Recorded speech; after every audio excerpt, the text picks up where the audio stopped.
Désolé. Docteur Moreau est gradué de la faculté de médecine de l'Université d'Ottawa. Il est spécialiste en médecine familiale. Il a travaillé pendant 31 ans en cabinet médical et en centre hospitalier et il a été directeur des services professionnels auprès des médecins du CISO. Et il pratique au sein de résidences de personnes âgées. Il a pratiqué pendant une douzaine d'années. Et Dr Moreau a donné environ 700 conférences sur la notion de vieillir en santé à des retraités de la fonction publique. Depuis bientôt 2 ans, il travaille pour la Clinique de la mémoire en tant que sous-investigateur entouré d'une équipe de professionnels dédiés à la recherche sur la maladie d'Alzheimer. Alors, sans plus tarder, je vous laisse entre bonnes mains. À vous, docteur Moreau.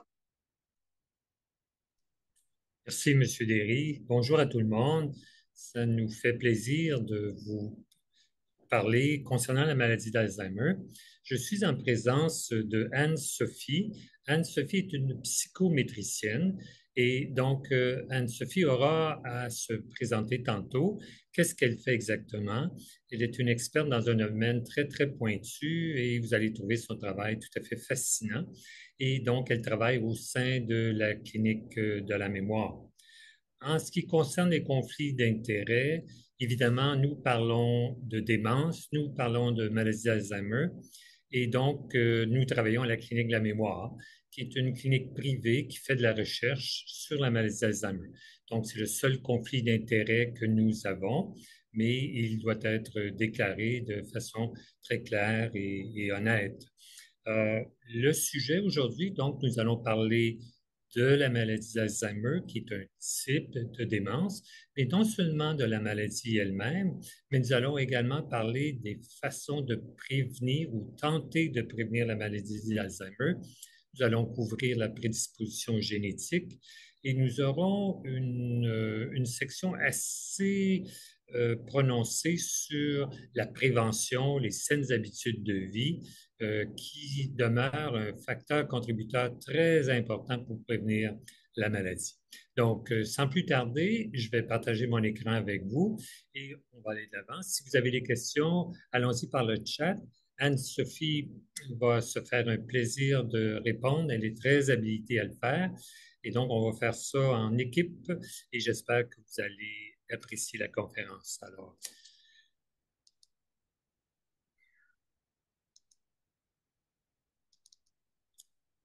donc, la maladie d'Alzheimer. Alors, donc, nous allons parler de démence. Voici les sous-sujets qui sont abordés. Donc, Alzheimer et démence. Dans l'Alzheimer, le diagnostic, la prévention, le traitement. Et à la toute fin, on vous parlera de la clinique de la mémoire.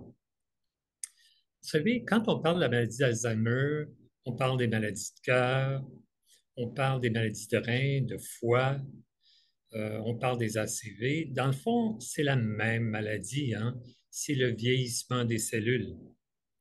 Et quand les cellules vieillissent, leur fonctionnement diminue et à un moment donné, elles ne fonctionnent plus et elles peuvent même mourir. Alors, l'approche globale qu'on va parrainer dans la prévention, c'est finalement de travailler sur la morbidité, c'est-à-dire de tenter avec un bon style de vie de vous donner du côté physique et cognitif une meilleure qualité de vie pour plus longtemps. En suivant de bonnes habitudes alimentaires et de vie, vous n'aurez pas 10 ans de plus, mais on va vraiment diminuer le nombre d'années pendant lesquelles votre performance sera diminuée. Donc, c'est le but essentiellement de la présentation et de vous présenter également sur la maladie d'Alzheimer. Donc, la maladie est une détérioration progressive de la mémoire, mais associée, comme vous voyez, à un déclin cognitif. Donc, la maladie d'Alzheimer, c'est un type de démence. Pas toutes les démences sont de la maladie d'Alzheimer, mais c'est plutôt le contraire. L'Alzheimer est un type de démence et oui, c'est la démence la plus fréquente qu'on retrouve dans cette entité-là. Donc, il faut se souvenir que la maladie d'Alzheimer est une maladie neurodégénérative, donc qui implique les cellules du système nerveux central. Ces cellules-là cessent de fonctionner normalement et donc finissent par mourir. C'est quoi la différence entre une démence, quelle qu'en soit la cause, et également juste un léger déclin cognitif, c'est à partir du moment où le patient n'arrive plus à vaquer à ses activités de la vie quotidienne. Donc, un patient a une condition tout à fait normale du côté cognitif. Ensuite, il développe ce qu'on appelle un MCI, donc un Mild Cognitive Impairment, ou si vous voulez, une atteinte cognitive légère. Le patient n'est pas dément à cette période-là. Et au fur et à mesure que le déficit augmente, le patient peut développer effectivement une difficulté à gérer ses activités de la vie quotidienne. Ça veut dire l'habillement, l'hygiène personnelle, préparer un repas, faire l'épicerie, faire également le ménage de l'appartement ou de la maison, et ainsi de suite. À ce moment-là, on commence à parler de démence et on couvrira tous les stages tantôt. Juste avant d'aller plus loin, j'aurais bien voulu vous parler effectivement de quelques autres types de démence pour ne pas les mélanger. Alors, la maladie d'Alzheimer, la caractéristique, c'est un déclin progressif. Alors, si je suis bien aujourd'hui et demain, je me réveille et je suis confus, je n'arrive plus à fonctionner, ce n'est pas une maladie d'Alzheimer, il y a quelque chose d'autre qui s'est produit. Alors, la maladie d'Alzheimer peut s'étendre sur des années et des années et à la toute fin, effectivement, le déclin s'accélère. Donc, juste brièvement, la maladie de Parkinson, au départ, n'est pas une maladie qui amène une démence, du moins pas au début, et va surtout entraîner un déficit musculaire avec rigidité, tremblement au repos et non pas en bougeant. Les gens développent progressivement des difficultés à la marche. Le faciès, donc le visage, devient figé. Les gens ont des difficultés à fonctionner et le tremblement se précise de plus en plus. Et le déficit est au niveau des récepteurs dopaminergiques, donc de la dopamine. La maladie à corps de Lewy est relativement près de la maladie de Parkinson, mais elle affecte le cortex, donc ce qui nous permet de réfléchir et garder l'information, mais aussi d'autres sections du cerveau. Et en fait, la maladie à corps de Lewy est justement caractérisée par la présence de petits corps de Lewy, Lewy, dans la cellule, dans le cytoplasme de la cellule. Et c'est un petit peu la même chose qui se passe avec la maladie de Parkinson, mais sauf que ça, c'est au niveau d'une... c'est très, très, très précis du cerveau qu'on appelle la substance noire. Et c'est là pour la maladie de Parkinson qu'on le retrouve. La maladie à corps de Lewy, c'est dans le cortex. La différence marquée entre les deux, c'est que la maladie à corps de Lewy va progresser vers une démence beaucoup, beaucoup plus rapidement et on peut dépister effectivement des troubles cognitifs en dedans d'un an avec la maladie à corps de Lewy. La démence vasculaire est une des plus fréquentes et en fait est la deuxième plus fréquente après la maladie d'Alzheimer. La maladie vasculaire se produit lorsqu'il y a soit un ACV important qui arrive ou de multiples petits ACV qu'on va trouver chez les gens, entre autres, qui font de l'hypertension qui n'est pas contrôlée. La maladie vasculaire peut être une combinaison effectivement de petits ACV et d'un ACV majeur. Comme vous savez, les ACV sont de deux sortes. Ça peut être soit un saignement ou ça peut être une thrombose, c'est-à-dire qu'une artère bloque. Alors, la présentation est différente et souvent évolue plus rapidement avec un départ canon où on voit vraiment une différence rapide qui apparaît. La démence frontopariétale, vous en connaissez, on appelle ça aussi la maladie de Pick.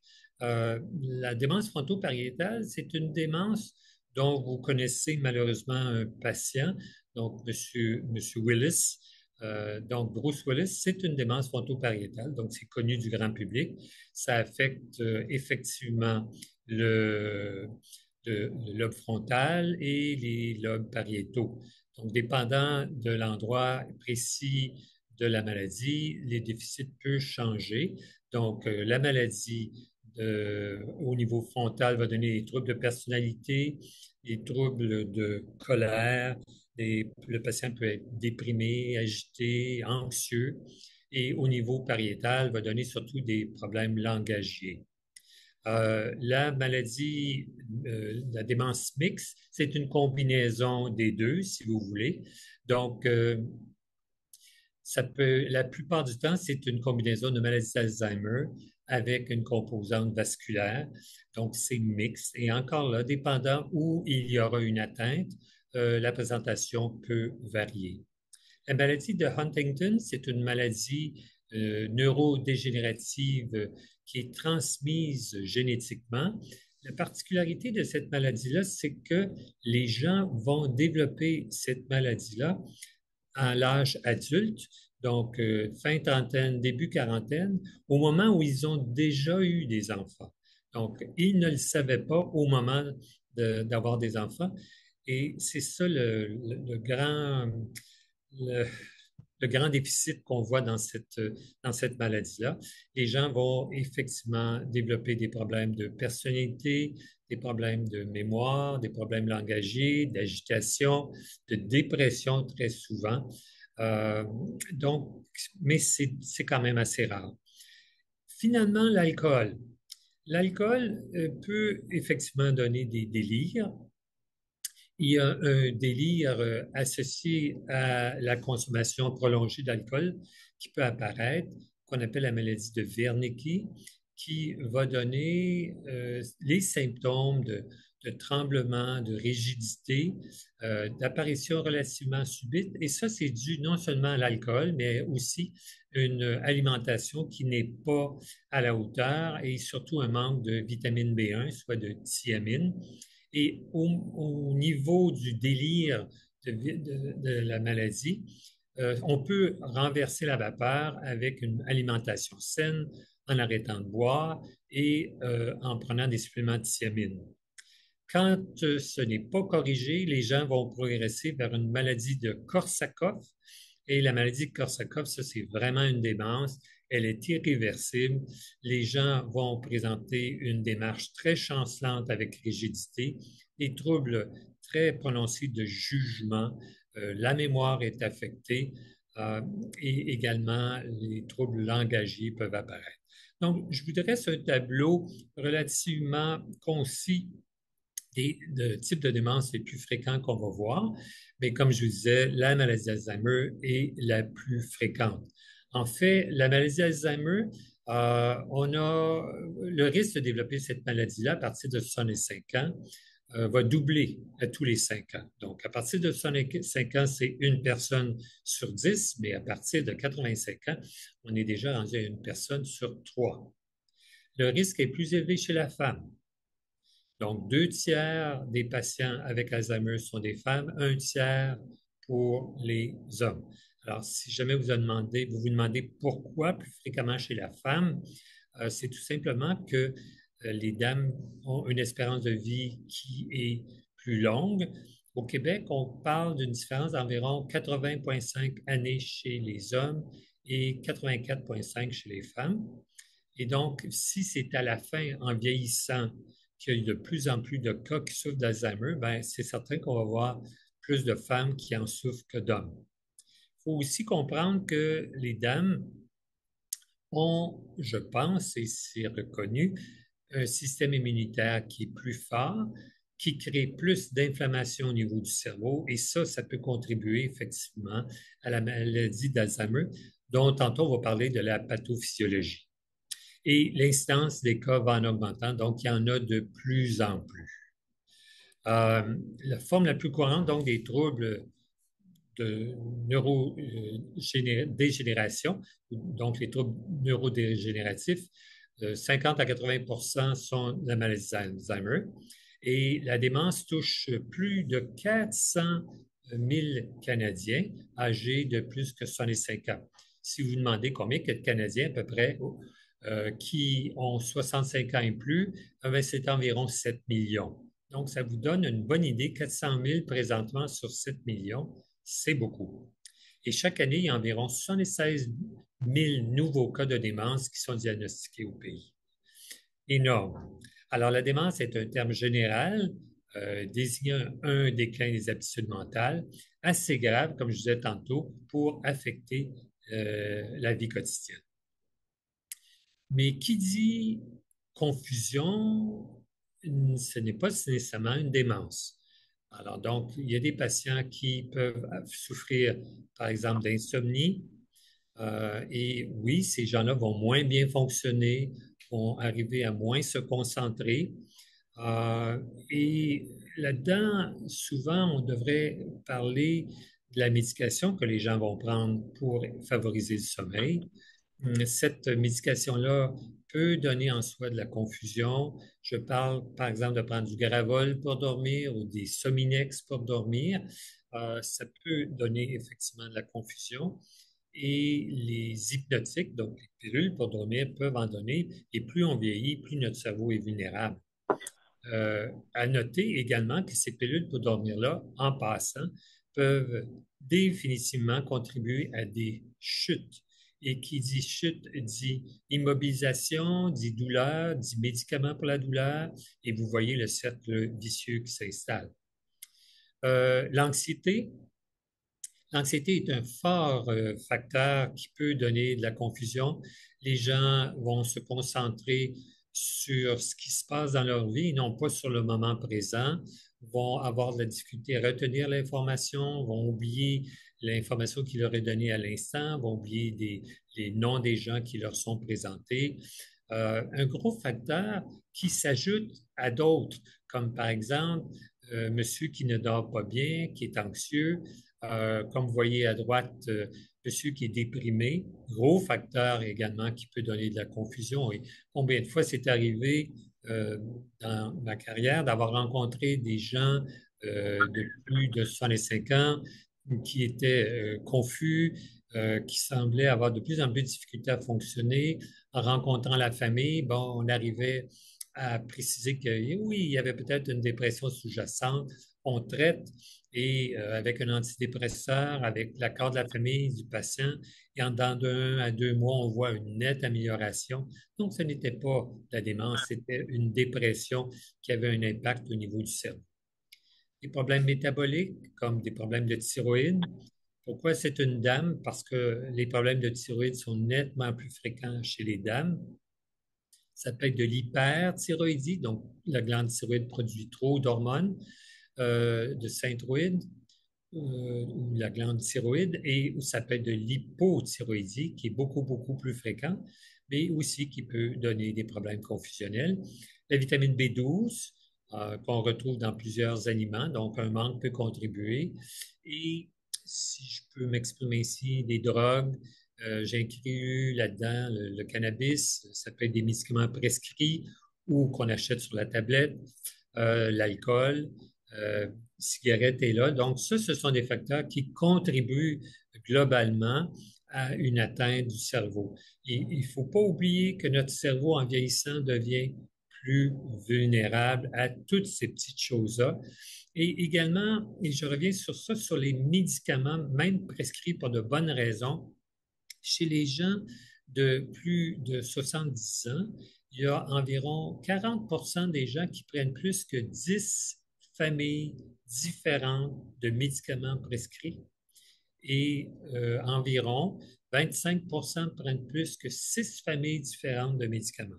Donc, ça ne veut pas dire 10 médicaments pour l'hypertension, mais il y a plusieurs types de médicaments dont on sert dans l'hypertension. Donc, beaucoup, beaucoup de médicaments. Et souvent, on prescrit des médicaments en cascade. Donc, on donne, par exemple, une aspirine pour prévenir en intention secondaire les maladies de cœur, mais pour éviter les brûlements d'estomac, on donne un médicament pour protéger l'estomac et vous voyez la cascade qui peut apparaître. Donc, ça ne veut pas dire, en résumé, que tous les problèmes de mémoire et de pensée sont des démences, mais ça peut être effectivement autre chose. Donc, les symptômes de la maladie d'Alzheimer, c'est une perte graduelle de la mémoire, des problèmes de raisonnement ou de jugement et des fois de prendre des bonnes décisions. Ça peut être la désorientation dans le temps, dans les personnes, dans l'espace, et ce qui inclut peut-être se perdre en conduisant ou dans un centre d'achat ou avoir la difficulté à retrouver la voiture, les difficultés d'apprentissage, les gens ont de la difficulté à retenir l'information. Ça peut être dans la lecture et aussi où les gens relisent et relisent la même page et ne la retiennent pas, cette information-là. Ça peut être marqué par une perte des compétences linguistiques où la personne a de la difficulté à avoir un bon vocabulaire, à formuler des phrases, souvent va répéter les mêmes phrases. Ça peut être également des changements comportementaux et psychologiques. Le patient, au début, perçoit qu'il y a quelque chose qui change, mais n'arrive pas à mettre le doigt dessus. Donc, plus anxieux, souvent plus déprimé. Euh, et finalement, une difficulté, comme on en parlait tantôt, une diminution de la capacité à effectuer des tâches quotidiennes. Et là, de plus en plus, ça devient évident auprès des personnes qui entourent le patient. Donc, en ce qui concerne les, juste un instant, en ce qui concerne les conséquences physiques, quand la maladie progresse, ça peut apporter une perte d'appétit. Qui dit perte d'appétit dit souvent que les gens vont manger moins de protéines, vont aller chercher leur satisfaction en favorisant les sucreries, parce qu'on perd souvent plusieurs goûts, mais ce qui demeure, c'est le salé et le sucré. Donc, les gens vont sauter le repas principal pour certainement aller chercher leur dessert. Euh, la sarcopénie, qui est entraînée par la maladie d'Alzheimer, ben, c'est en soi parce que les gens mangent moins bien, mangent moins de protéines. Et la sarcopénie, c'est une perte de musculature. Donc, quand on perd nos muscles, bien évidemment, la conséquence à plus ou moins court terme, c'est que les gens vont tomber. Qui dit chute, comme mentionné précédemment, dit trauma, douleur, fracture, surtout que les gens plus âgés développent éventuellement de l'ostéoporose ou un stage plus précoce de l'ostéoporose qu'on appelle de l'ostéopénie. Donc, ils ont une prédisposition à fracturer. Donc, quelqu'un qui marche, par exemple, et qui tombe de sa propre hauteur et fracture un poignet, c'est probablement de l'ostéoporose. Euh, donc, la sarcopénie, juste pour vous indiquer qu'on commence à perdre nos muscles à partir de l'âge de 25 ans. À partir de l'âge de 25 ans, on perd 0,5 à 1 de nos muscles par année.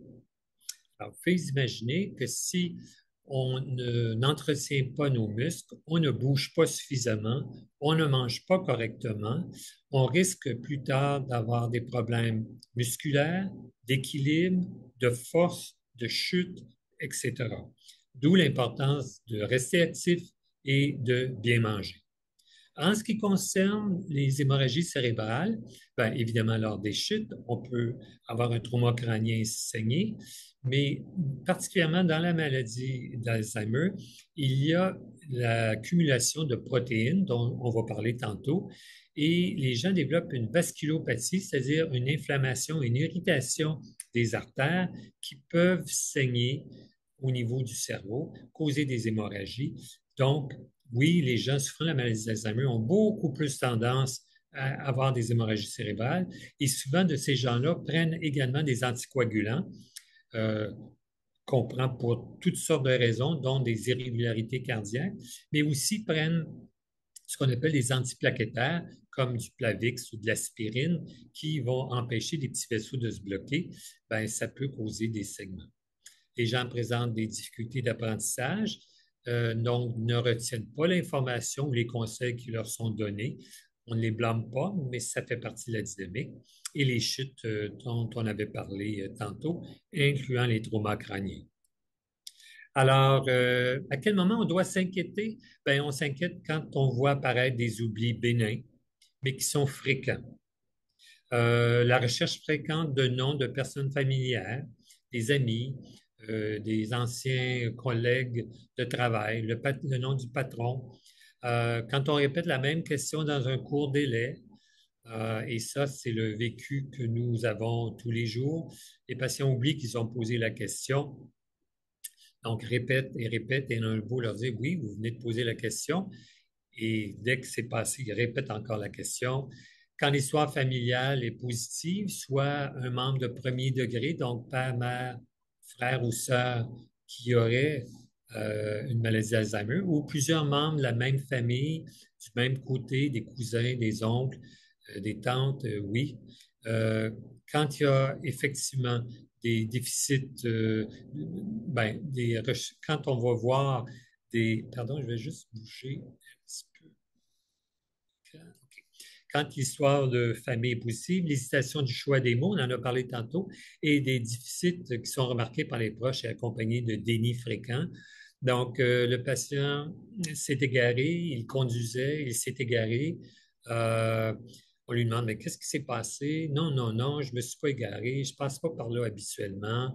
Donc, des dénis fréquents où le patient ne réalise même plus ce qui se passe.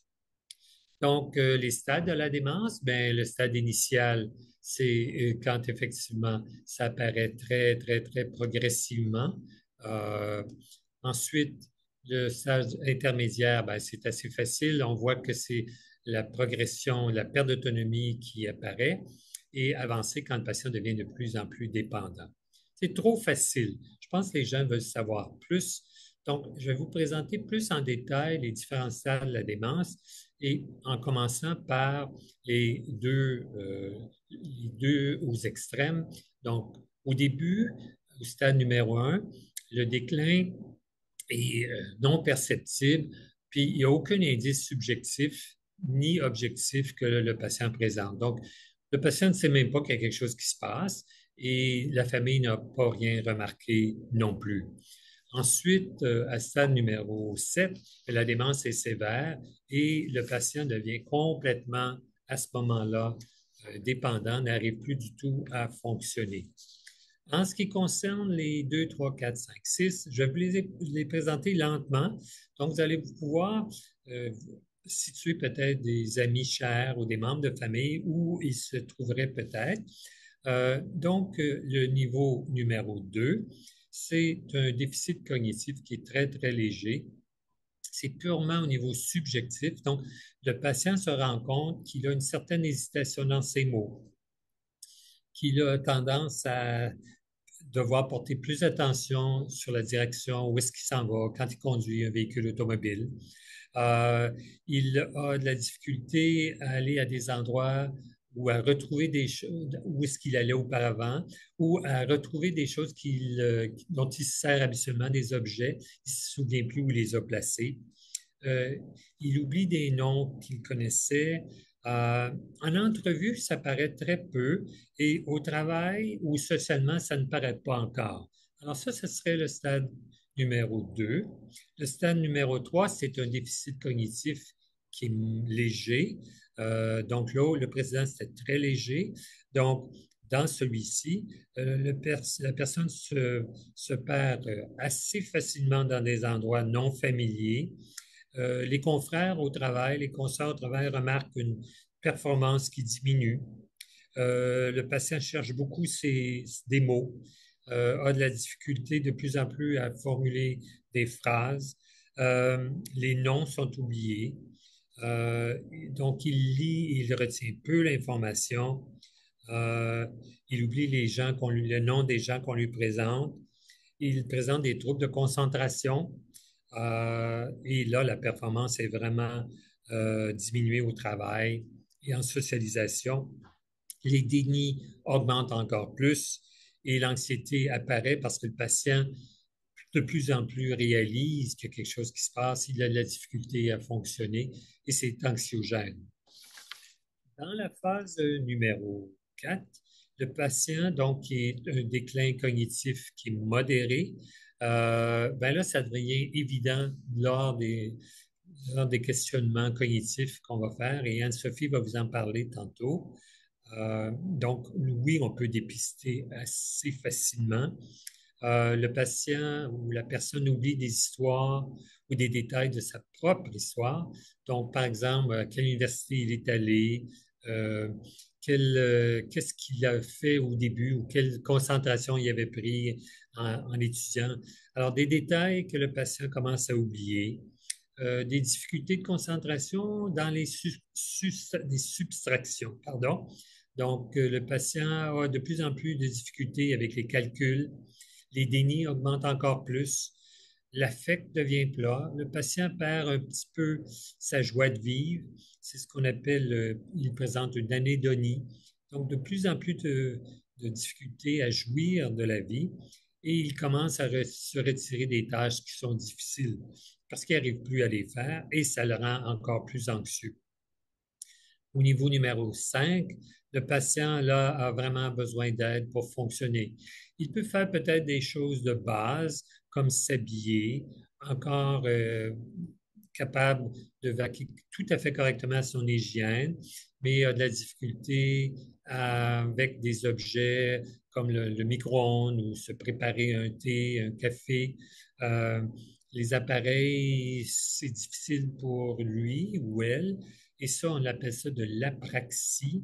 Apraxie, c'est de la difficulté, comme un patient qui me disait que, bon, il n'était pas capable de faire fonctionner le micro-ondes parce qu'il n'avait jamais vu ça auparavant. Donc, voyez-vous, les boutons pour lui, c'était impossible à gérer. En entrevue, le patient oublie un fait marquant de sa vie. Donc, ça peut être une adresse, l'adresse de sa maison, sa première maison, le nom de ses petits-enfants, par exemple. Le patient commence à être désorienté dans le temps. Les subtractions sont de plus en plus difficiles. Donc, de passer de 40 à 0 en diminuant par phase de 4. Donc, le patient est plus capable de faire des subtractions. Même chose de 20 à 0 en diminuant par nombre de 2. Patient, beaucoup de difficultés, fait des erreurs. Dans la phase numéro 6, le patient présente vraiment un déclin cognitif qui est sévère. Il oublie le nom des aidants, va mélanger fille et épouse, euh, ne reconnaîtra plus quelqu'un qui s'occupe de lui depuis longtemps.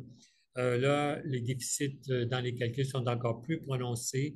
Difficulté à soustraire 10 à 1 par palier de 1. On va commencer à présenter des incontinences, plus d'anxiété, souvent un comportement violent parce qu'il se sent incompris et surtout qu'il n'arrive pas à nous comprendre. Et il va présenter ce qui est un terme assez intéressant, une ABULA, A-B-U-L-L-A cognitive. Donc, le patient pense qu'il veut faire quelque chose. Comme par exemple, il est assis au salon, décide d'aller faire la vaisselle, se lève du salon, s'en va dans la cuisine et rendu à la cuisine a déjà oublié ce qu'il voulait faire, donc revient. On pense qu'il est inactif, mais dans le fond, c'est qu'il oublie ce qu'il avait à faire ou il voulait faire. Et finalement, dans la phase 7, où le patient a une atteinte globale importante, il est complètement dépendant des autres, présente des incontinences, de la rigidité, de l'incompréhension globale, et le corps ne répond tout simplement plus au cerveau. En phase numéro donc 7, et là, on est vraiment dans un déclin euh, extrême et avec une qualité de vie donc qui est très mauvaise. D'où l'importance de vraiment s'investir pour éviter cette progression-là et même tenter d'éviter l'apparition de la maladie. Donc, euh, voici les troubles, donc les différentes phases dont je vous ai parlé, les troubles de la mémoire liés à l'âge. Ensuite, il y a la déficience cognitive légère, démence légère, démence modérée et en fait modérément sévère. Ça, c'est peut-être pour moi la diapositive la plus importante où on va revoir qu'est-ce qui peut aider positivement à prévenir la maladie d'Alzheimer. L'âge, bien ça, évidemment, on n'y peut rien. Il faut toujours se souvenir que la meilleure façon de ne pas mourir jeune, c'est de vieillir. Donc, n'oubliez pas ça. Donc, on n'a pas le choix, on vieillit tous, mais c'est un facteur prédisposant pour la maladie d'Alzheimer et un des plus importants. La génétique, on va vous en parler tantôt. On va vous parler d'un gène en particulier qui prédispose à la maladie d'Alzheimer. On vous donnera des statistiques à l'appui.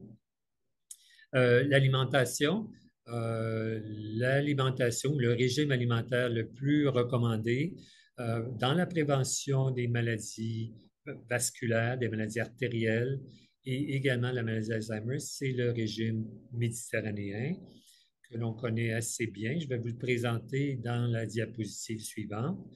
L'alimentation, donc on va essayer d'éviter les gras saturés, les viandes rouges, les gras trans, et on va favoriser les noix, les légumes, les fruits en abondance, la volaille, le poisson, les produits laitiers le plus légers possible, et on va tenter d'éviter sucreries et éviter viande rouge. Euh, c'est ce qui peut nous aider le plus. Quelqu'un qui ferait de l'hypertension pourrait ajouter à ce régime méditerranéen-là un autre régime que vous connaissez sous le nom de DASH, D-A-S-H. Donc, c'est Dietary Approach to Stop Hypertension.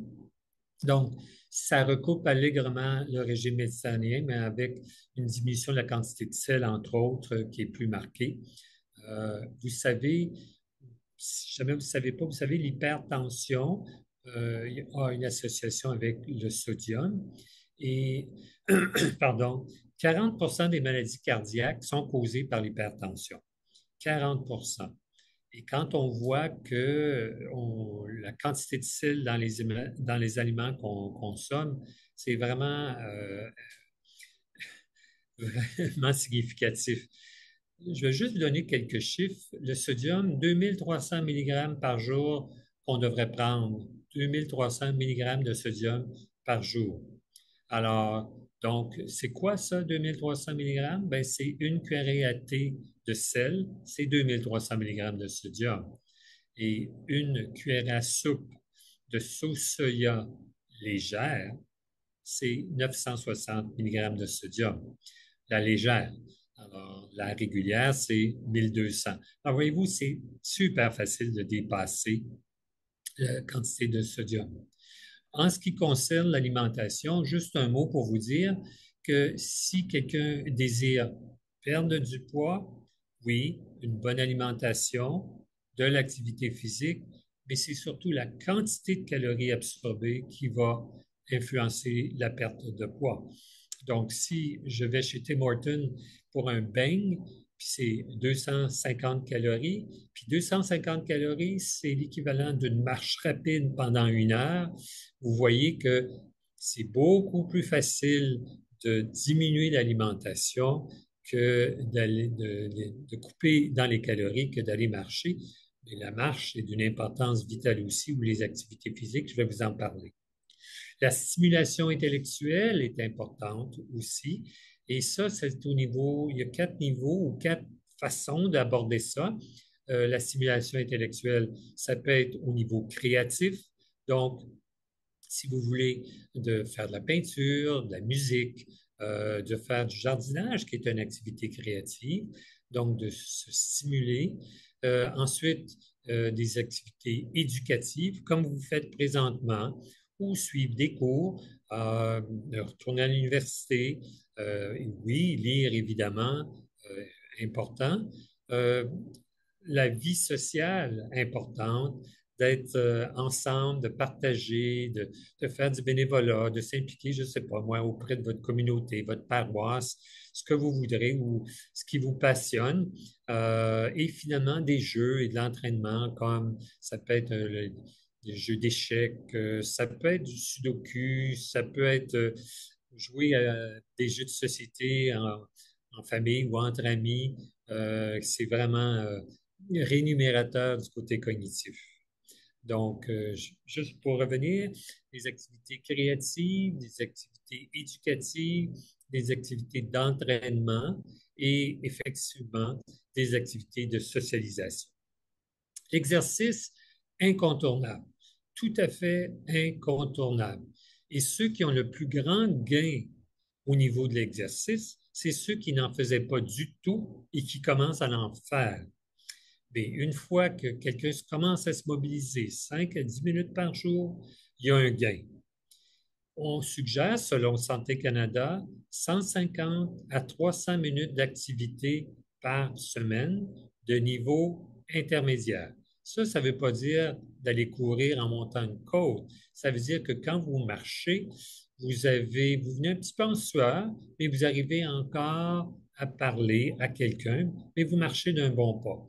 Tout ça se fait de façon progressive, évidemment, et encore mieux si vous êtes accompagné.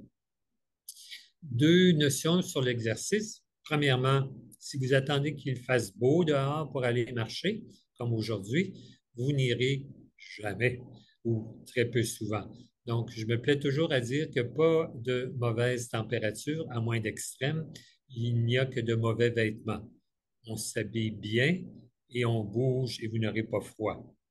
Donc, l'été, bon, vous y allez plutôt le matin ou en soirée.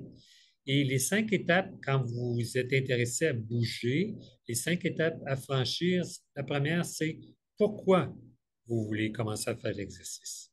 C'est quoi votre but? Qu'est-ce que vous voulez? Qu'est-ce qui vous motive? La deuxième étape, c'est de comprendre où est-ce que vous en êtes. Quelle est votre condition présentement dans laquelle vous êtes? Troisième question, c'est jusqu'à quel point vous voulez vous rendre? Quel est votre but? Qu'est-ce que vous voulez atteindre? Est-ce que c'est, par exemple, de marcher un 5 km ou de courir un 5 km? Alors, à vous de décider.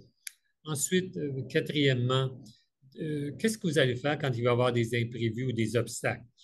Comme si aujourd'hui il y avait eu du verglas, qu'est-ce que vous faites quand il y a du verglas? Vous n'y allez pas? Non, vous avez déjà prévu un plan B cette journée-là.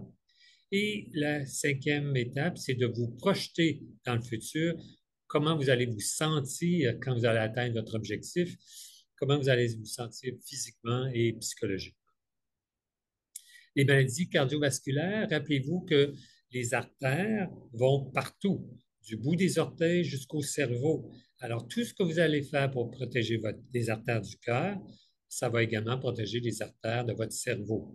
Et plus nos artères fonctionnent, plus le cerveau est performant.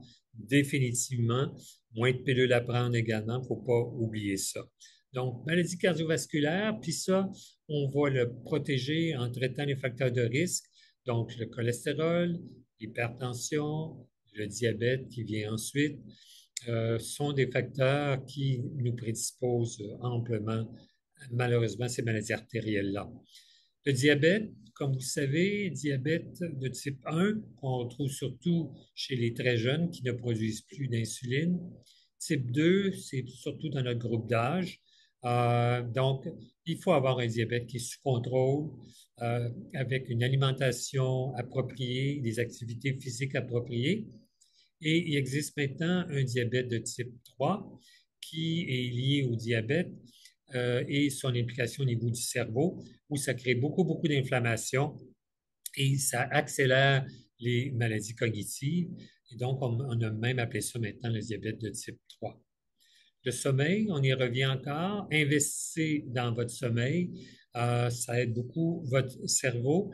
Le sommeil, on préconise 7 à 8 heures de sommeil par jour, par nuit. Faites attention, la chambre devrait être fraîche, non pas chaude. Tout est noir, pas de son. La chambre est faite pour dormir. N'allez pas vous coucher pour revoir ce qui se passe dans la famille ou si vous travaillez encore, vous avez un autre emploi. C'est pas fait pour ça. La chambre, c'est pour dormir. Et faites attention aux écrans, les écrans de iPad ou de télévision ou d'ordinateur avec un écran bleu, ça nuit énormément effectivement au sommeil. Faites attention, l'alcool, caféine en soirée. L'alcool peut causer beaucoup de somnolence. Les gens s'endorment, métabolisent l'alcool qui perturbe les phases du sommeil. Les gens se réveillent en plein milieu de la nuit avec une incapacité à dormir. Le tabagisme, oui, le tabagisme nuit aux artères. Donc, c'est un facteur prédisposant des maladies cardiaques et artérielles. Donc, à proscrire, à éviter. Le sexe, ben, ça ne veut pas nécessairement sous-entendre d'avoir des activités sexuelles. Ça sous-entend que c'est plus fréquent chez madame que monsieur. Donc, on a dit tantôt, 2 dames pour un homme vont avoir vont avoir la maladie d'Alzheimer. Si vous pensez avoir une perte auditive, s'il vous plaît, allez passer un audiogramme et si c'est nécessaire, portez des appareils auditifs. Il y a un impact. Les gens comprennent moins ce qui se dit. Les gens associent moins les activités, ils ont moins de stimulation et ça peut augmenter les chances de développer une maladie d'Alzheimer jusqu'à 40. Donc, les appareils auditifs, si c'est nécessaire, n'hésitez pas, et pas juste pour votre qualité de vie à vous, mais peut-être la qualité de vie de votre conjoint, de votre conjointe, de bien pouvoir la comprendre. Et le microscope que vous avez là, c'est pour vous laisser comprendre que c'est pour s'assurer que vos prises de sang sont bonnes, que vous ne faites pas d'anémie, que la thyroïde est correcte, la quantité de B12, l'acide folique, la quantité de fer, que la fonction des reins, du foie, que tout ça est correct également. Donc, en association avec notre médecin, on travaille pour avoir le meilleur contrôle possible des différents paramètres sanguins. Donc, le régime méditerranéen, en fait, comme vous voyez à la base, les céréales complètes qu'on retrouve, les pâtes, pain complet dans les multigrains. Ensuite, chaque jour, légumes et fruits en abondance. On voudrait atteindre 7 à 10 fruits et légumes par jour. Les produits laitiers, incluant les œufs, en plus des produits laitiers, œufs et huile d'olive.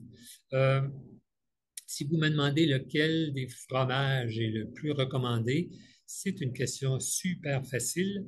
Si le fromage goûte bon, il est probablement trop gras pour vous. Donc, tous les fromages gras sont bons. Bon, c'est sûr qu'à l'occasion, c'est correct, mais soyez prudent dans les quantités. Hein, vous savez que la quantité à prendre, c'est le pouce, la dernière phalange du pouce pour les fromages. Ça, c'est une portion. Euh, ensuite, par semaine, poissons, fruits de mer, volailles et protéines végétales. Donc, on parle par exemple de tofu, de lentilles. Oui, j'en conviens avec vous que le tofu, ça ne goûte pas grand-chose, mais ça va dépendre comment vous l'apprêtez et la sauce qui vient avec. Et on parle d'une fois par mois, viande ou confiserie. Donc, les viandes rouges, il faut vraiment faire attention et les sucreries également.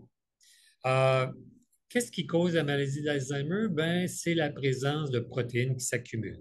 Entre autres, la protéine amyloïde bêta, qui va être produite en surabondance chez les gens qui ont une inflammation du cerveau. Et on peut retrouver une inflammation du cerveau chez les gens qui n'ont pas des bonnes habitudes de vie ou de saines habitudes de vie. Ces protéines-là s'accumulent au fil des années et peuvent avoir commencé à s'accumuler près de 20 ans avant de développer des symptômes. Et ces protéines bêta-amyloïdes endommagent le cerveau et s'accumulent en formant des plaques. Donc, ces plaques d'amyloïdes-là peuvent être dépistées par des scans spéciaux en médecine nucléaire que l'on peut faire. La protéine Tau, TAU, une autre protéine qui s'accumule à l'intérieur des neurones, donc non pas cette fois-ci dans le cerveau à l'extérieur des cellules, mais à l'intérieur des cellules.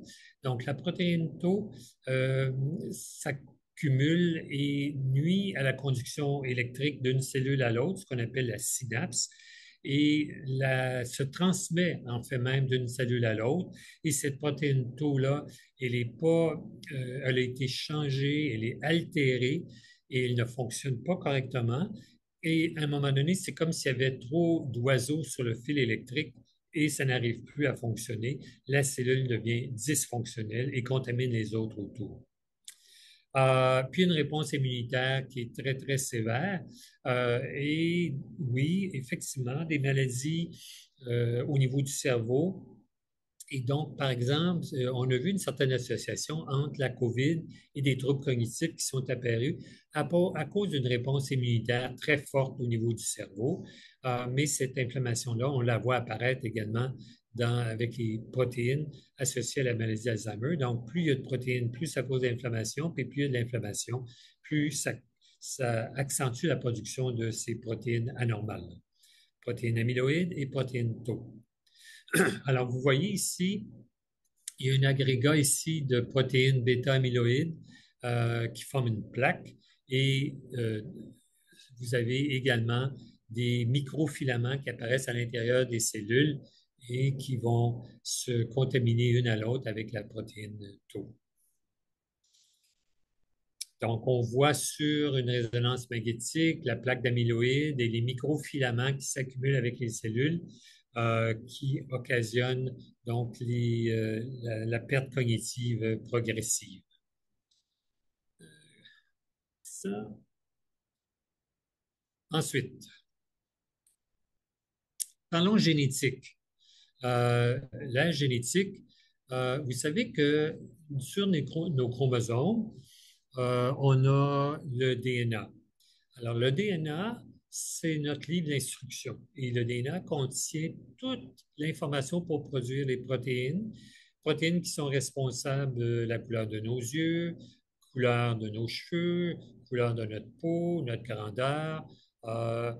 Et ces protéines-là, donc, sont effectivement reproduites en grand nombre à travers le DNA, qui est copié par du RNA qui s'en va dans le cytoplasme et le RNA est copié et produit ces protéines-là en abondance.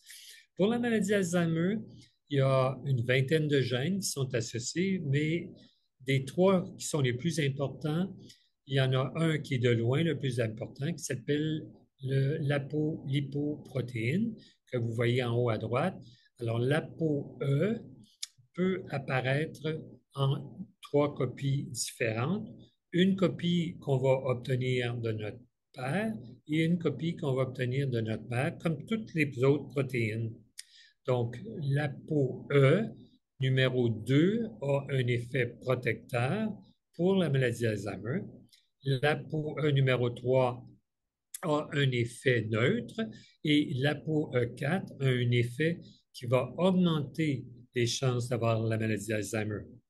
Alors, ce dépistage-là peut être fait gratuitement à la clinique de la mémoire par un simple frottis ou, si vous voulez, dans la salive, et on a un résultat en à peine plus d'une heure. On peut savoir quel est votre profil génétique. Est-ce que vous avez une prédisposition? Pour les statistiques pour l'ApoE, c'est très difficile parce qu'il n'y en a pas beaucoup qui ont le gène protecteur ApoE2. L'ApoE3 qui est neutre, quelqu'un qui serait E3 aurait environ 10 à 15 de chances de présenter une maladie d'Alzheimer à l'âge de 85 ans.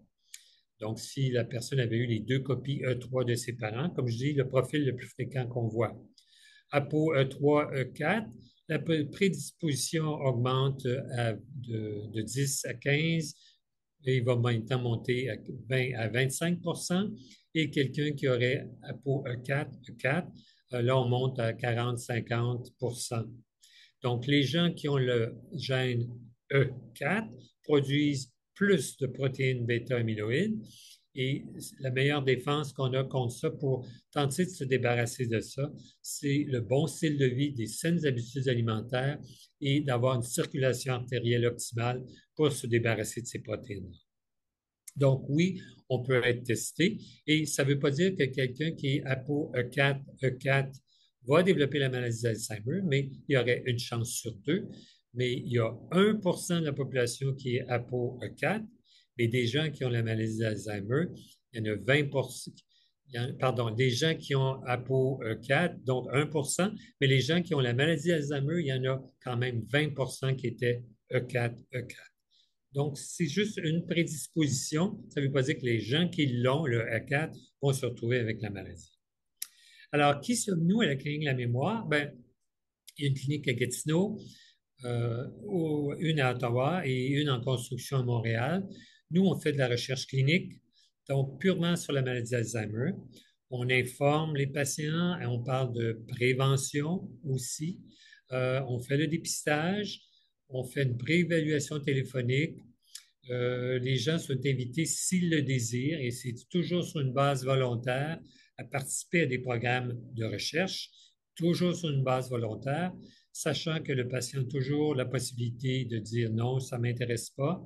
Et bon, on évalue la condition, il y a un suivi qui se fait et des recommandations pour du soutien social et communautaire. Donc, qu'est-ce qu'un essai clinique? Bien, en fait, on va tester des médicaments qui ne sont pas présentement disponibles sur le marché. dans le but soit de détecter la maladie d'Alzheimer, de la traiter ou même de la prévenir. Donc, ces volontaires-là, au début, au début, je vais juste aller à la subséquente. Voyez-vous, dans les essais cliniques, au début, la première phase, ou même avant, c'est de faire de la recherche en laboratoire. Ensuite, on fait la recherche sur les animaux et tous les médicaments que vous prenez ont été testés sur des animaux, malheureusement ou heureusement, là, ils ont été testés sur des animaux.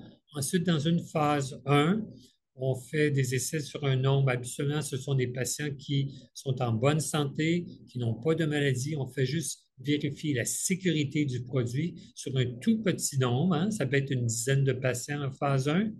Ensuite, en phase 2, là, on va aller avec un plus grand nombre de patients, mais qui souffrent de la maladie qu'on veut traiter, ici la maladie d'Alzheimer. Donc, ça pourrait être une 25 ou 30 patients. Phase 3, là, on commence à avoir une population beaucoup plus grande. Donc, on peut traiter 1000, 1500 patients. Et une phase 3, c'est pour évaluer la sécurité, l'efficacité et l'innocuité du produit, que ce n'est pas dangereux.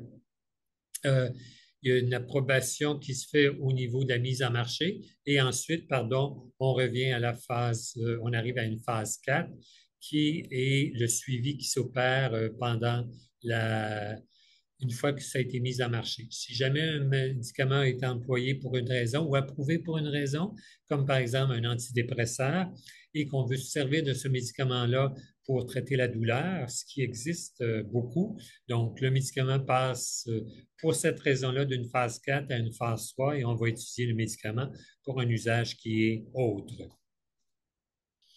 Donc, juste pour vous préciser que les traitements présentement sont insuffisants au Canada et il n'y a pas de médicaments présentement au Canada pour guérir ou ralentir la progression de la maladie.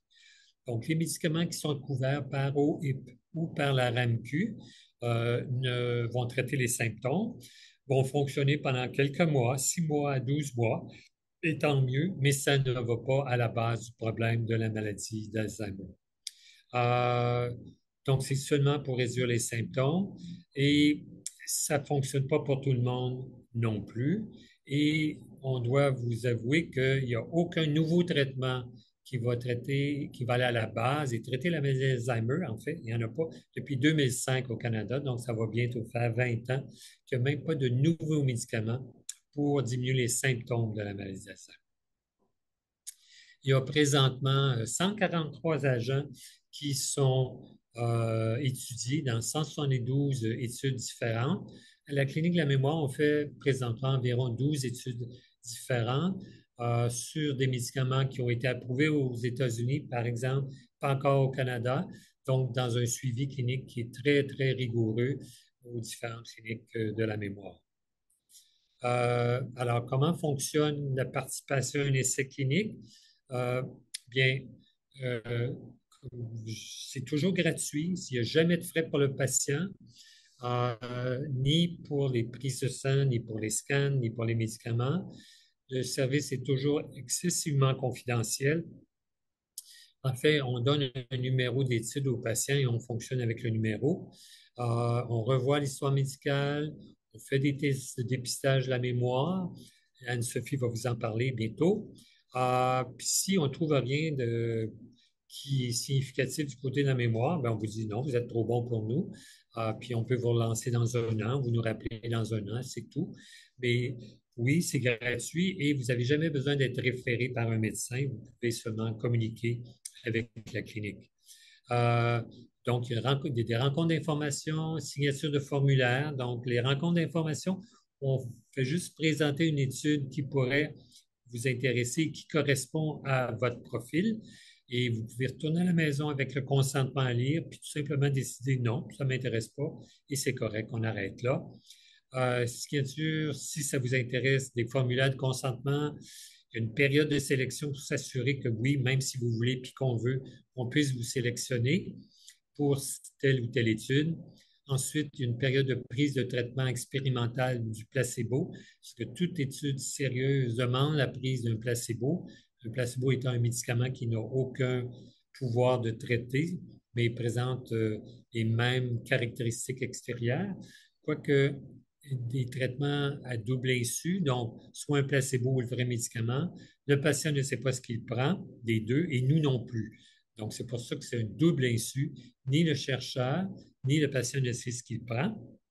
Et il y a évidemment un suivi post-étude qu'on va faire. Même si l'étude est finie, on continue de s'assurer que le patient demeure correct. Il va y avoir différentes évaluations qui vont se faire, des évaluations cognitives, des examens physiques et neurologiques par un médecin, des prises de sang, souvent spécifiques dans un contexte de recherche clinique, des résonances magnétiques, aucun frais, des TEP scans, donc des scans spéciaux en médecine nucléaire, où on peut dépister les protéines tau, les accumulations de protéines tau et les accumulations de protéines amyloïdes. Ça se fait seulement au Canada sous approbation de Santé Canada. Euh, et votre médecin ne pourrait pas demander ces scans-là. Et encore là, c'est gratuit. Oui, dans certaines études, avec l'approbation du patient, ça peut être une ponction lombaire ou des ponctions lombaires. On vous explique la procédure. Ça ne vous intéresse pas, ça ne vous intéresse pas. Puis, on peut faire d'autres tests aussi ou des examens. Ça peut être un électroencéphalogramme, ça peut être un électrocardiogramme. Alors, on combine tout ça ensemble. Donc, je vais laisser Anne-Sophie vous présenter certains tests cognitifs. Alors, je vais tourner mon ordinateur vers elle et elle va vous présenter et je vais vous revenir. Oh, c'est correct? Oui? OK. Donc, je vais juste enlever mon stop share. Ah oui? Ouais, je peux le laisser. Oui, c'est bon. Parfait. Est-ce que vous m'entendez bien? Oui, super. Donc, comme Dr. Moreau vous a expliqué rapidement au tout début, j'occupe le rôle de psychométricienne à la clinique de la mémoire. Donc, en fait, le rôle, en quoi ça consiste, c'est de faire des évaluations cognitives sur les personnes qui se présentent en clinique.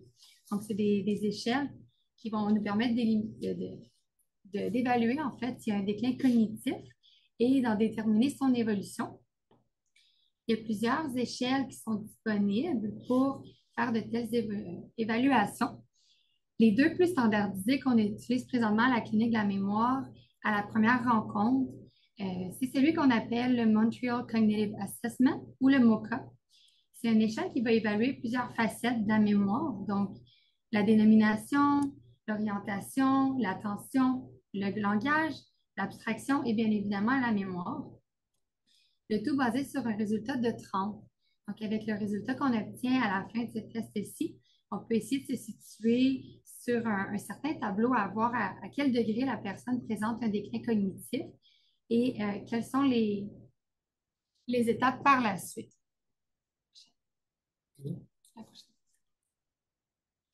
Le deuxième test qu'on va faire, c'est celui qu'on appelle le Mini Mental State Examination ou le MMSE. C'est celui que vous voyez présentement à l'écran. C'est une version un peu plus simplifiée, si on peut dire, de la première échelle que je vous ai présentée. On va analyser encore une fois les mêmes fonctions, donc les mêmes éléments. Donc, on commence cette fois-ci avec l'orientation. Par la suite, il va y avoir... Et quand on dit orientation, c'est surtout, c'est pas simplement dans le temps, mais c'est aussi spatial, donc savoir est-ce que la personne est capable de se localiser dans les lieux. On va aussi faire l'enregistrement, donc la mémoire, ça va mémoriser quelques mots qu'on va demander par la suite 1 ou 2 minutes plus tard. Encore une fois, il va y avoir de l'attention avec des calculs, faculté langagière, ainsi que le visio-spatial, donc de reproduire une certaine figure. Ce test est aussi basé sur un résultat de 30 et à la suite du test, donc on va encore une fois regarder le résultat et essayer d'analyser à quel point la personne présente des atteintes cognitives. Je vous dirais que pour ce test-ci, on recherche en général un résultat de 28 en montant, mais c'est sûr que ça peut jouer en fonction de l'éducation et de l'âge, donc on peut s'ajuster, mais c'est le résultat de base. Il y a plusieurs autres échelles disponibles qu'on va faire durant les études. On va avoir une liste juste ici, là, donc on va vraiment y aller aussi avec l'échelle, c'est plus sous forme d'entrevue, mais qui s'appelle le Clinical Dementia Rating Scale. Donc, on parle surtout de la démence, de voir un peu comment la personne fonctionne dans la vie de tous les jours. On va analyser aussi la dépression. Est-ce qu'il y a des symptômes de dépression qui ressortent et qui devraient être pris en considération? On fait des tests de mémoire encore un petit peu plus poussés, donc de retenir des histoires en entier et de nous les rappeler 15 à 20 minutes plus tard, et j'en passe. Donc, ça vous donne un aperçu à peu près des tests qu'on peut faire durant la première rencontre, mais aussi dans des études, advenant que la personne est admise dans une étude. Alors donc, en conclusion, il existe un programme qui vient de démarrer, qui est le programme LUCI, L-U-C-I, qui est une application conçue, si ça vous intéresse, pour favoriser la santé cognitive en vous aidant à adopter des saines habitudes de vie. C'est tout à fait gratuit, c'est très bien fait.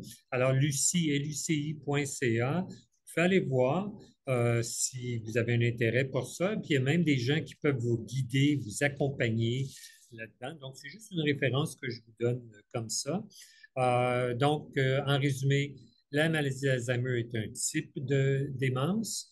Il y a 76 000 nouveaux cas annuellement au Canada. N'oubliez pas qu'il faut prendre soin de soi-même et investir dans soi-même.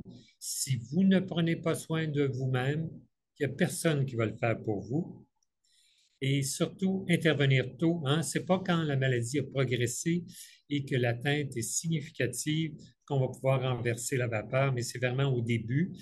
Et il y a des molécules très prometteuses présentement en développement. Mais juste de se prendre en main, même si ce n'est pas à travers la clinique de la mémoire, c'est pas le point qu'on veut, c'est que vous preniez en main. Et si vous prenez en main, ça veut dire de venir nous voir. Bien, on est bien d'accord. Mais autrement, ce sont des saines habitudes de vie. Alors, moi, j'ai terminé. Je vous remercie. Je ne sais pas si, M.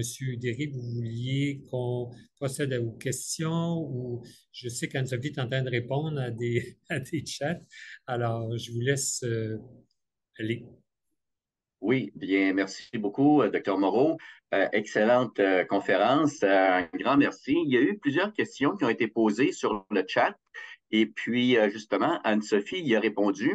Maintenant, est-ce que vous pourriez, Dr. Moreau, disons, enlever maintenant votre partage d'écran pour Oui. qu'on puisse voir les gens? Et puis, bon, il y a des gens qui peuvent poser d'autres questions si vous voulez, Oui. dans le chat, mais on pourrait peut-être prendre aussi, là, s'il y a des questions euh, à main levée, là, on pourrait également les prendre.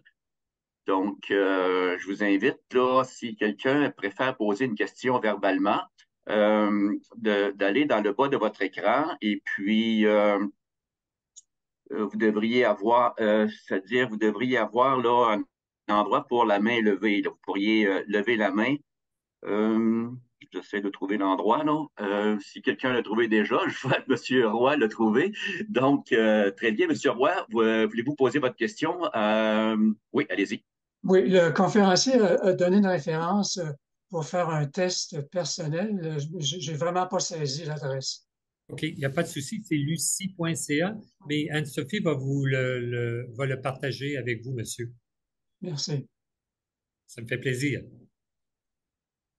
OK, est-ce qu'il y a d'autres questions? Madame Breton?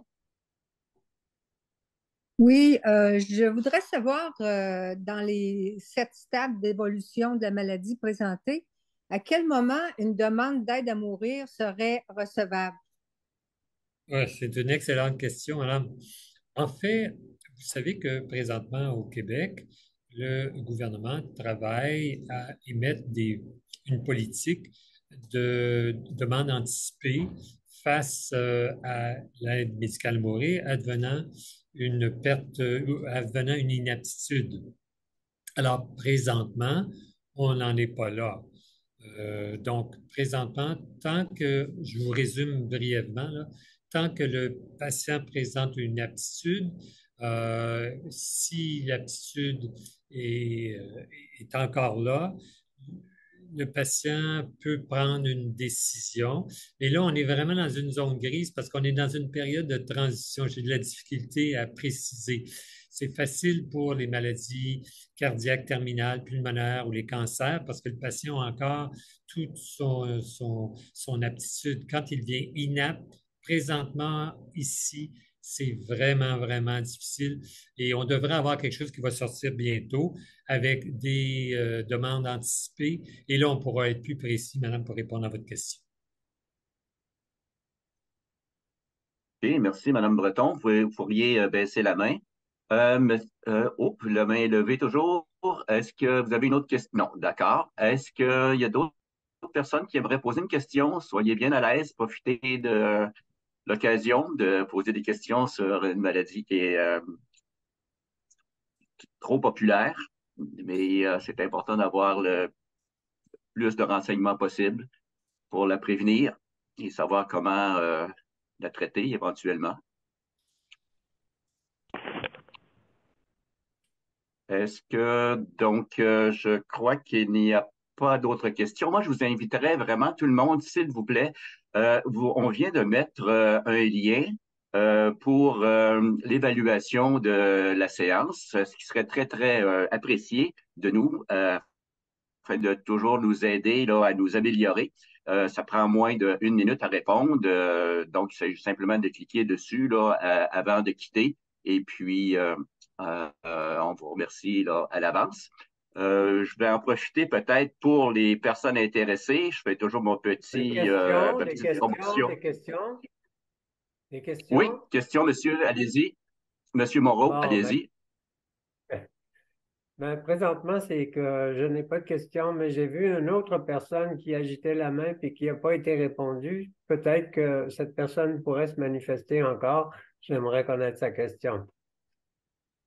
Oui, les gens qui veulent poser des questions, il s'agit d'aller dans l'espace en bas qui s'appelle Réaction. Et là, vous levez la main et c'est à cet endroit-là qu'on peut voir là, qu'il y a quelqu'un qui est... Parce qu'il y a plus de 160 personnes qui sont... on les voit pas tous à l'écran. Ah, c'est pour Donc, ça. oui, Madame Jeté, Céline, allez-y. Monsieur Roy, vous pouvez fermer votre microphone. Merci beaucoup pour nous avoir informé de ça. Madame Madame Jeté, Jeté, allez-y. c'est moi le propriétaire. Comment rejoindre la clinique de la mémoire? Oui, merci, monsieur. On vient de mettre la réponse sur le chat en bas et c'est affiché pour tout le monde. Il y a une clinique à Gatineau, il y en a une à Ottawa aussi. À Gatineau, nous sommes au coin du boulevard de l'Hôpital et du boulevard Lagab. Oui, oui. Et le Merci. numéro y est. Si vous faites Clinique La Mémoire de l'Outaouais, ça apparaît en la Ottawa Memory Clinic. C'est bon? Excellente conférence, merci. Je vous remercie, monsieur. Oui, merci, Monsieur Jeté. Monsieur Gigi ou Michel, Gigi, vous pouvez y aller en ouvrant votre micro. Bon, je crois que c'est une erreur. Donc, ça va. Monsieur Jeté, vous pouvez baisser la main si vous n'avez pas d'autres questions. Toujours en allant sur l'item réaction, baissez la main. OK. Monsieur Michel, est-ce que vous avez une question? Oui, oui, oui. Est-ce que vous m'entendez? Oui, très bien maintenant. Merci. Allez-y. Très bien. Ma question, c'est que est-ce que cette conférence, on pourrait la voir quelque part sur le site de l'Association des retraités fédéraux? Oui, excellent point. Oui, maintenant, toutes nos visioconférences sont maintenant publiées sur la page web de Retraités fédéraux, section Outaouais. Donc, il s'agit d'aller dans l'item visioconférence 2023 et vous allez avoir la liste de nos visioconférences, dont celle-ci va être publiée dans les prochains 2 jours environ. Et également la présentation PowerPoint qui va être disponible également en format PDF. Merci beaucoup. OK, merci beaucoup, M. Michel. Vous pouvez baisser la main. Maintenant, Mme Pellerin, en ouvrant votre microphone. Comme ça? Oui, OK. très bien, madame, allez-y. Moi, j'aimerais savoir au niveau des symptômes, au début de la maladie d'Alzheimer, il y a des oublis fréquents qu'on disait tantôt et des pertes de mémoire dans un passé très, très présent, donc très, très proche de la réalité et non des souvenirs. Euh, c'est quoi la différence des symptômes par rapport à un trouble de l'attention? Parce qu'il y a des gens qui ont des troubles d'attention sévères, qu'eux aussi, tu vas dire quelque chose, puis ils l'oublient. Mais est-ce que c'est quoi c'est où qu'on peut s'inquiéter? C'est un TDA ou c'est l'Alzheimer? Oui, c'est difficile, c'est difficile. Mais je pense qu'il faut aller un peu plus. C'est pas juste une question de mémoire. On s'entend sur le fait qu'il y a des gens qui se concentrent pas sur le moment présent. Donc, ce qui est important, c'est le ici et maintenant. Mais donc, il faut se concentrer. Mais l'attention et la concentration, ça vient dans une optique beaucoup plus globale que ça. Quand on voit que les gens ont de la difficulté à se souvenir des noms, des endroits, les gens ont de la difficulté dans le temps aussi. Il arrive que s'ajoutent des dénis dans tout ça. C'est pour ça que c'est vraiment difficile si on aborde juste la question d'attention, de concentration, mais que ça vient aussi avec autre chose. Moi, c'est comme ça que j'aborderais le sujet, sachant que l'attention demande de la concentration et vice-versa. Donc, je ne peux pas répondre plus clairement que ça, madame, mais moi, j'aborderais le tout dans un aspect beaucoup plus global. OK, merci beaucoup. Très bien. Merci, Mme Pellerin.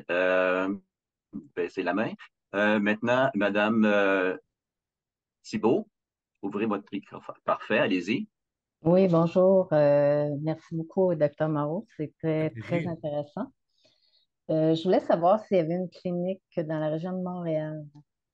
Oui et non. Elle est en Oui, non. construction OK. et elle devrait ouvrir probablement, bon, je vais dire début printemps, mais vous savez, avec la construction. Mais elle est déjà en construction depuis 3 mois au centre-ville de Montréal. Une clinique qui va être assez grosse. Et oui, ça s'en vient d'ici 6 mois, ça devrait ouvrir sans faute. Parfait. Merci. Ça fait plaisir. Merci, Mme Thibault. En baissant la main. Maintenant, M. Lebel, en ouvrant votre microphone, M. Lebel.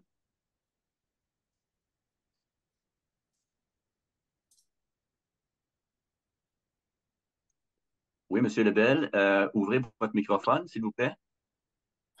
Ah, là, je l'ai. OK. Très Vous bien. m'entendez? Oui, très bien, allez-y. OK, parfait. Je suis tombé sur un article du Journal de Montréal. Ça date de 2018, je pense que c'est le 18 mars 2018, dans lequel on fait, on- comment je pourrais bien dire, on nous présente le fait que prendre un supplément d'huile de noix de coco peut retarder la progression de la maladie d'Alzheimer ou même la prévenir. Est-ce que vous avez déjà entendu parler de ça? Et si oui, qu'est-ce que vous en pensez? Non, je n'ai jamais entendu parler. Excusez-moi. Mais vous savez que les produits de la noix de coco c'est une huile végétale, mais saturée. Moi, je vous confie, M. Lebel, que les produits miracles qui apparaissent comme soi-disant naturels, j'ai toujours une certaine gêne avec ces produits-là. C'est trop beau pour être vrai, particulièrement ce qui provient de la noix de coco, parce que, comme je vous dis, les gras présents sont des gras qui sont saturés. Donc, je pense que si on compare ça à une alimentation saine, un régime comme par exemple le régime méditerranéen, de faire de l'activité, de socialiser, je pense que ce n'est pas comparable. Moi, donc, pour les produits de la noix de coco, je ne m'embarquerai pas là-dedans. Ça, c'est mon opinion personnelle. Je vous remercie beaucoup. Parfait. Merci, Merci, M. monsieur. Lebel, en baissant la main. Maintenant, Mme Allaire, en ouvrant votre microphone.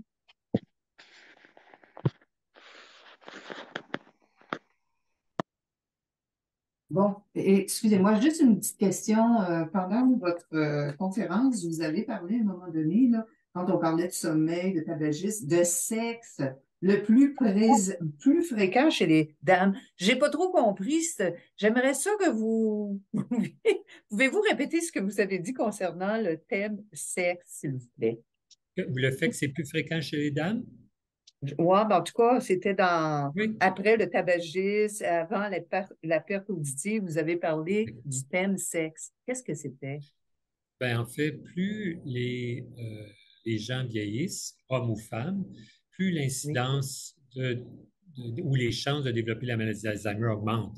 Alors, si les femmes vivent 4 années de plus et qu'à la toute fin, ça vraiment Ah, OK. ça s'accélère, c'est là qu'on voit en particulier pourquoi il y a plus de dames qui le développent. Et l'autre point que j'avais apporté, c'est que les femmes ont probablement un processus inflammatoire plus élevé au niveau du cerveau de par le fait qu'ils ont un système immunitaire qui est plus fort aussi. Donc, c'est pour ça, mais la différence provenant surtout de l'âge. Donc, les femmes ont une espérance de vie qui est plus élevée. Donc, notre système immunitaire, OK, peut nous Oui, le nuire système avec immunitaire, Alzheimer. ça devient une lame à deux tranchants jusqu'à un certain point. Et comme j'avais bien mentionné, si on peut diminuer cette inflammation-là, on va moins produire de protéines amyloïdes, moins de protéines tau. Et en fait, le bon système, la bonne alimentation, les activités vont vraiment aider le corps globalement, incluant les artères. Donc, c'est comme si ça faisait une boule de neige, un bonhomme de neige où tout s'accumule dans la bonne direction.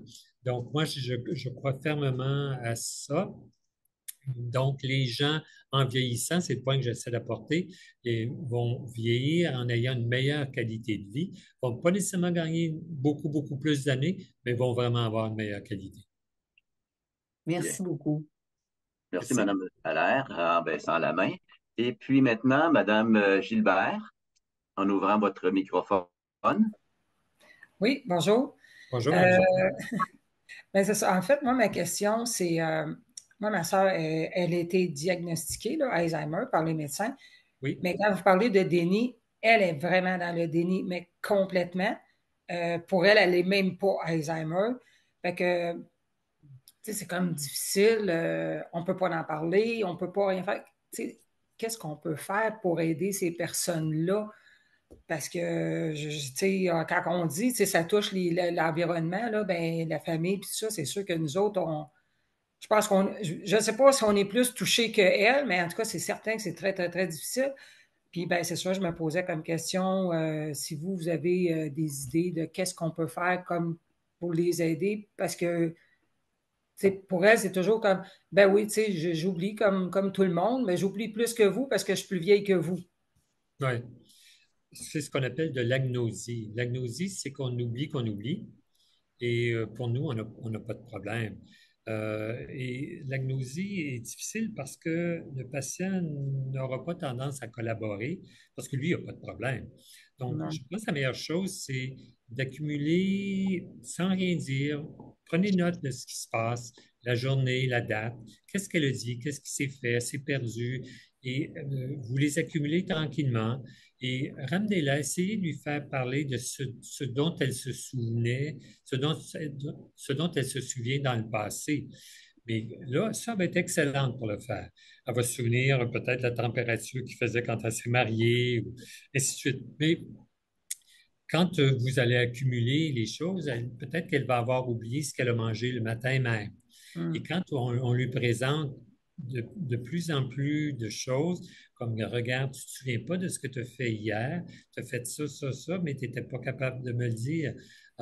Et donc, vous lui présentez doucement, au bon moment, dans les bonnes circonstances, quand elle n'est pas mise dans un coin où elle risque d'être jugée.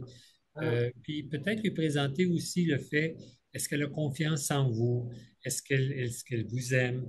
Est-ce qu'elle serait prête à parler un petit peu de ce que vous avez noté? Parce que vous, vous êtes inquiet.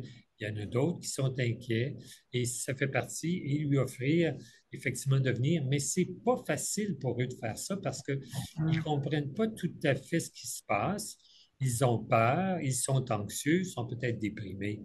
Donc, moi, j'irais d'une façon vraiment progressive en gardant vraiment un style positif et d'entraide. Mais à un moment donné, on ne peut pas aller plus loin jusqu'à temps que la maladie ait progressé. mais elle doit réaliser effectivement le déficit. Puis si elle ne le fait pas, ben nous, on ne peut pas aller plus loin que ça.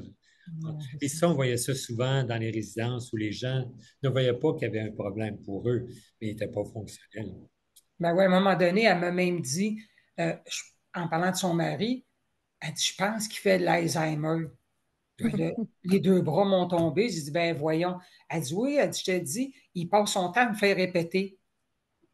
Tu sais, fait que là, j'étais comme, mais, tu sais, je savais très bien que c'était pas lui, c'était elle, là. Ouais, Mais ouais. pouvez-vous me répéter le nom que vous m'avez dit parce que ça se trouve être de l'Alzheimer pareil, mais là, vous m'avez dit la sorte, c'était quoi? Je sais pas, au début, vous m'avez nommé On a que. parlé de la maladie de Parkinson, la maladie de Louis, Non, accord de non, Louis.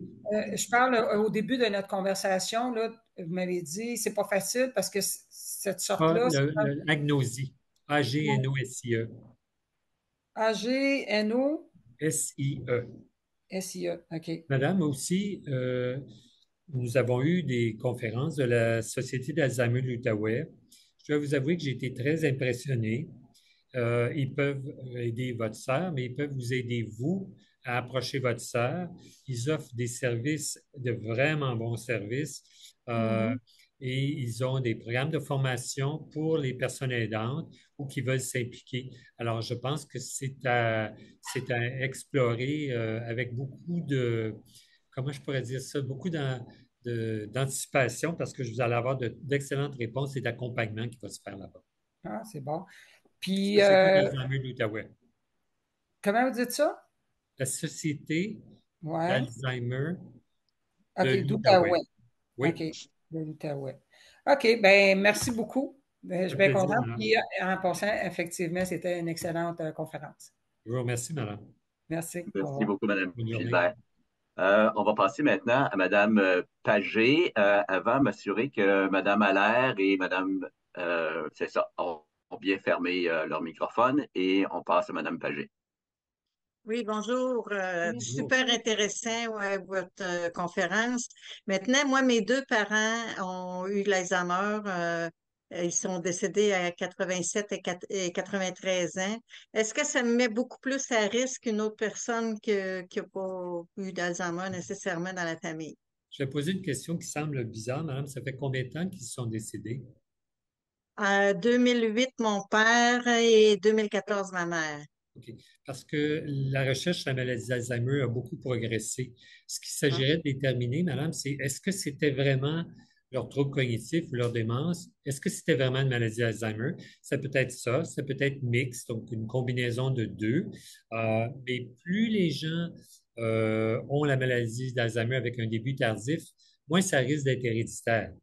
C'est ah, quand un parent de premier degré a l'Alzheimer avant l'âge de 65 ans et même avant 50 ans, là, effectivement, si jamais ça vous intéresse, vous pouvez venir juste être testé et vous déciderez ce que vous voulez faire avec, mais il faut savoir que si on vient se faire tester pour l'Alzheimer, si vous avez une prédisposition, il faut être capable de vivre avec le résultat, par contre.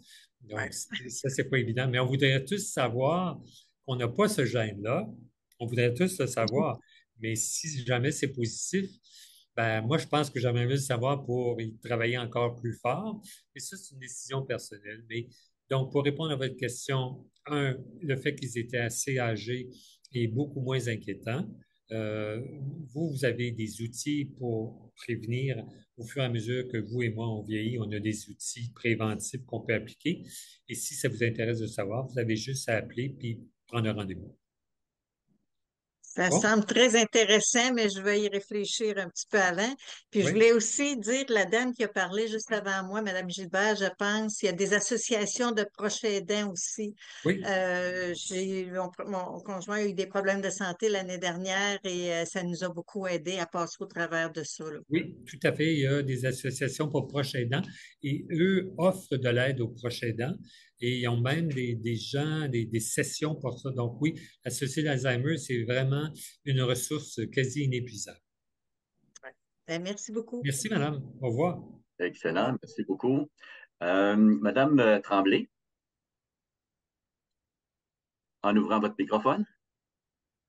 Tout à fait, oui. Oui, bonjour. Oui, Bonjour. Monsieur Derry, vous avez mentionné que vous aviez placé le formulaire à compléter pour l'appréciation, mais moi, je le vois pas. D'accord. Vous l'avez placé à quel Et- endroit? D'accord, écoutez, je vais demander à Michel, là, s'il vous plaît, de republier. Donc, ça vient tout juste d'être republié.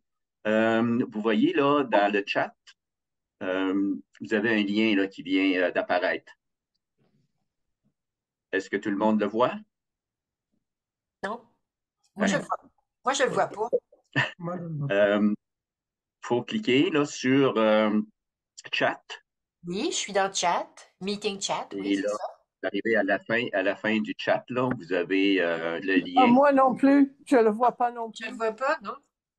OK, bien merci de nous en informer. Michel, est-ce que tu pourrais le republier encore une autre fois? Moi, je le vois bien, mais on peut le republier.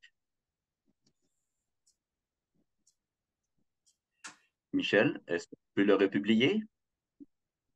Donc, on va le republier. Là, si vous peut-être regardez peut-être dans votre déroulé un petit peu, peut-être vers la fin, à la fin, en fin de compte du chat, là, vous avez le lien J'ai tout pour. fait oui, Le je vois-tu? m'excuse, Monsieur Derry, mais j'ai fait de haut en bas et je ne le vois pas. Ah, OK. Michel, c'est que faut l'envoyer à tout le monde. Oui, vous avez raison, je viens de voir l'erreur. C'est qu'il n'a pas été envoyé à tout le monde. Donc, s'il vous plaît, Michel, to everyone, envoyez à tout le monde le lien. Ça va se faire tout de suite. Un grand merci, Madame Tremblay. De rien. Donc, Michel, est-ce que tu peux le replacer, s'il te plaît?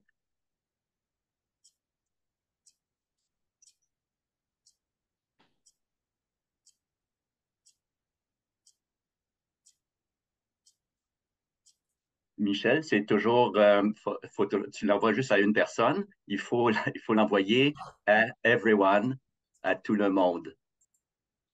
Ça sera pas long. C'est un petit peu les aspects techniques qu'on commence à découvrir de plus en plus. Il y a toujours des petits bugs, mais c'est moins pire que c'était. Un détail, hein? C'est un détail. Il ne faut pas s'en faire pour si peu. Alors, effectivement, Anne-Sophie vient de le republier. Donc, vous l'avez. Est-ce que tout le monde le voit bien? Oui, hein, j'ai l'impression, les gens me font signe que oui. Oui, Donc, je le vois, je vous remercie. Merci beaucoup. ben, c'est moi qui vous remercie parce qu'on n'avait pas réalisé. Donc, merci beaucoup. Est-ce qu'il y aurait d'autres questions avant qu'on mette fin à la conférence? Écoutez, c'est la première fois qu'on a une conférence qui dure si longtemps avec tant d'intérêt, avec tant de monde. C'est vraiment exceptionnel. Je suis vraiment fier de cette conférence et de votre participation. Euh, je vous laisse une fois. Oui, bonjour. De... Oui, bon, monsieur, c'est monsieur Frappier? Trépanier. Trépanier? Oui, monsieur Oui, Trépanier, vous pouvez y aller. ben, tout d'abord, merci aux organisateurs puis pour une excellente conférence et Dr. Moreau. C'est Merci. vraiment très apprécié. Est-ce que une commotion cérébrale, ça pourrait être une cause éventuellement prédisposante pour l'Alzheimer? Oui, soit une ou plusieurs. Quand je dis plusieurs, je parle des joueurs de hockey ou de football. Mais effectivement, une commotion cérébrale peut entraîner des changements qui vont créer de l'inflammation et c'est un facteur contributeur parmi tant d'autres. C'est comme la génétique, c'est un facteur contributeur. Ça ne veut pas dire parce qu'on tombe puis on se cogne la tête que ça va se produire, mais ça augmente les chances, oui, quand combiné, par exemple, à des problèmes d'inflammation, de diabète ou d'hypertension, etc., etc. Mais la réponse est oui.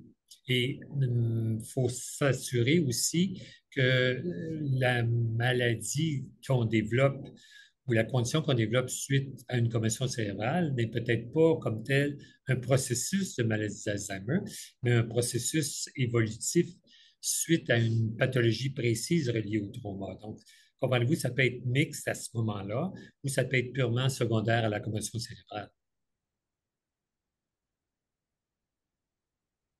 OK, merci Alors, beaucoup. C'est que moi, j'ai un ami de longue date qui est un adepte des sports violents.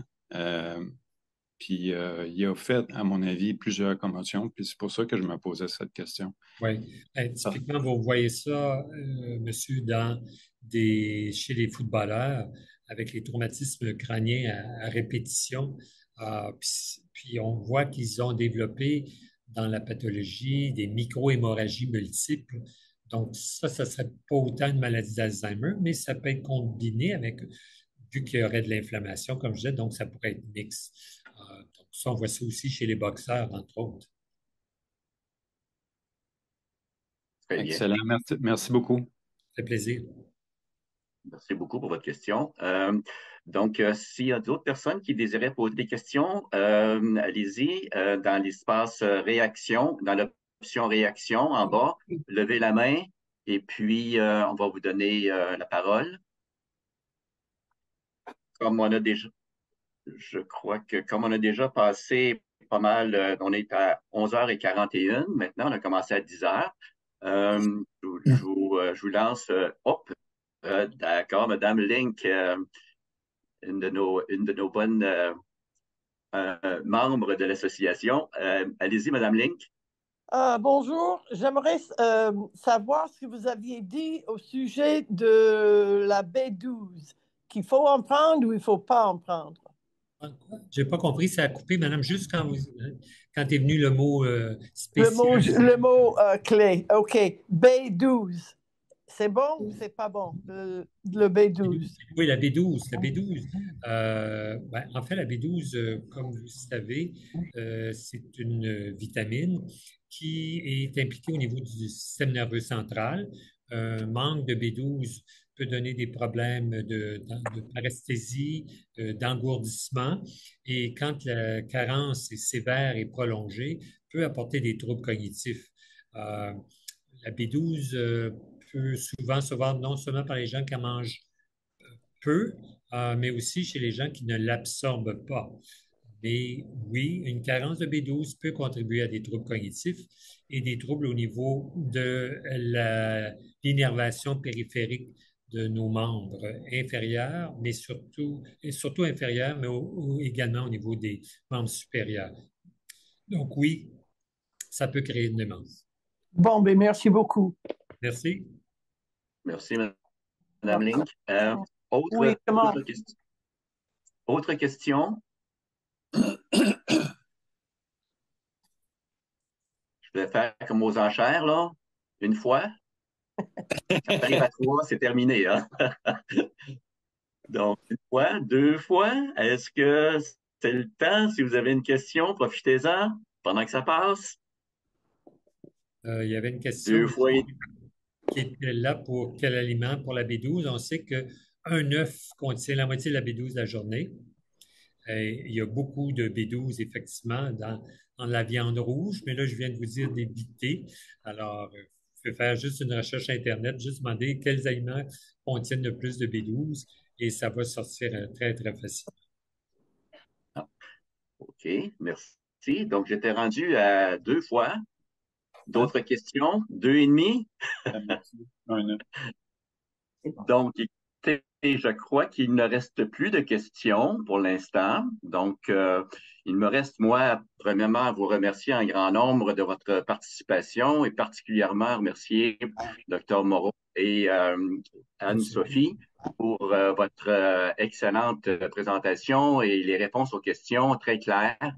Un grand merci encore une fois. Et puis, merci beaucoup là, de nous avoir offert vos compétences et puis d'avoir partagé tout ça avec nous. Un grand merci, puis au plaisir. On essaierait d'en refaire une autre l'année prochaine, si possible. Absolument. Merci beaucoup. OK, merci tout le monde. Au plaisir et n'oubliez pas de compléter le formulaire d'évaluation. Bonne journée. Merci. Bonne journée tout le monde. Merci.